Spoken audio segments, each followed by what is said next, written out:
یو نظم درته وایم چې جومات کې په منبر ناست مولا خپله قیصه وکړه بهر د پیزارزی سره چا خپله قیصه وکړه زما په غوږو راغله هوا خپله قیصه وکړه زه غلی پاتې نه شوم جوما خپله قیصه وکړه نو لږ واوره مولا پکې د مستو مستو هورو ذکر وکړو یو شیخ پکې د خپل باغ د کجورو ذکر وکړو هوا راته د کونډو او مجبورو ذکر وکړو جوما پکې په تش لاس د انګورو ذکر وکړو نو خبر یې د ټولو ناول وشوې په ما پسې کنځلې بیا غلې پټې پټې په مولا پسې کنځلې سپورزل په ښکلو وکړې په هوا پسې کنځلې یو دې لیوني ونه کړې په چا پسې کنځلې نو ته ګوره نو ستا خیال دی یو زه پکې د امن او د مینې په مسلک یم د عدم تشدد په فلسفه باندې ښه کلک یم خلاف د جنګ جګړې بم بارود او د ټوپک یم پښتون یم د دې خلکو د لوبو چنچڼک یم خو زه خیر دی زما به په رګونو کې سړه وینه وچیږي دا زړه به مې یو وارې بغاوت ته تیاریږي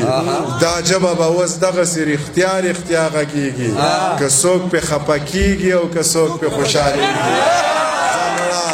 زه نور په خپلو غوښو پردي سپي نشم ساتلی او دا ځینې بې ضمیره بیا بیخي نشم ساتلی په خپلو وسایلو ستا بچي نشم ساتلی بس نورې سپورې کرښې په تندي نشم ساتلی ژوند څه د ماتو بنګړو بار دی ویر مو په حال باندې په کار دی خوار پکې خان خان پکې خوار دی او چې زمرود پیداوار دی زه په هغې وطن کې لوږې تېرومه راځئ چې زور یې وګورم چې څومره زورور دي او رامخکې شئ د چا چا په سرونو کې چې ښکر دي د پیښې نه د چا خبره تېښته چرته کېږي زه غر یم که دا ځینې خلک زناور دي چې ماتې کوي هغه مرغۍ سرې مخو کې ګرځي د چتي څه مخو که د چتي څه وزر دي دا ټول خلک په ما منافقت زده کول غواړي دا ټول خلک زما نه په رښتیا او مرور دي او نوي یو څو شعرونه درته نوي ویم او په دې باندې بس کوم او دا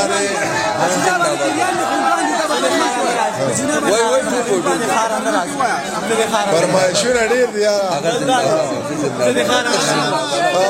پښتانه لر زنده‌باد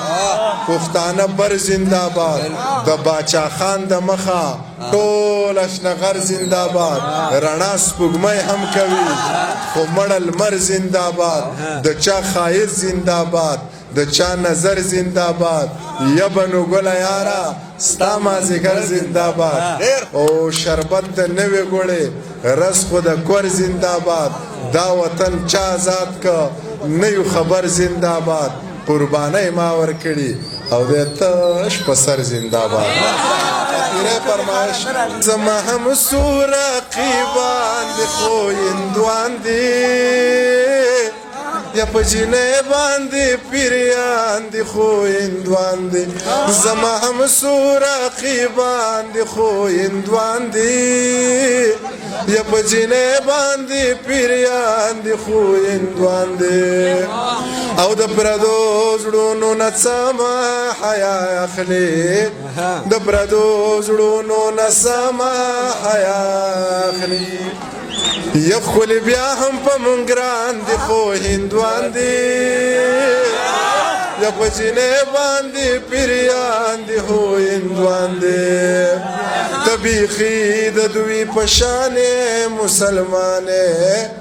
ته بیخي د دوی په شانې مسلمانې دوی هم بلکل ستا په شان دي خو هندوان دي یا په جینۍ باندې پیریان دي خو هندوان دي او دا یاران ندی ماران دی دا بی وخوری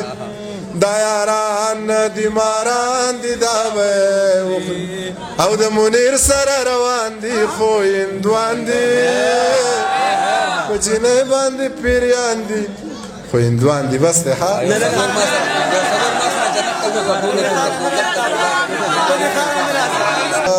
بس د بټاګرام د خلکو مننه دوره مینه مونږ بلا وګرځېدو ټول پښتانه مینه کوي خو د بټاګرام د خلکو مینه د هغې نه ډېره جدا ده نو الله دې راته تاسو دغسې مینه ناک لري الله هم راته دغسې ژوندي لري نو دغه دوه شعره به درته ووایم او بیا به بس کړمه زه دا نشه نشه شعرونه بې نشې لیکمه نه دې په ګوټ کې یم او نه دې په لوګي کې یم د بیبې سوال مې قبول شوی یم بې تاجه بادشاه د زمرود غمی یم پروت په میخه کې یم لا تر اوسه دې د زړه نه وتی نه یم ما ته اوس هم ستا په سترګو کې ځان ښکاري د شرابو د نشې کمال ته ګوره ازمري به در دم کې د ډان ښکاري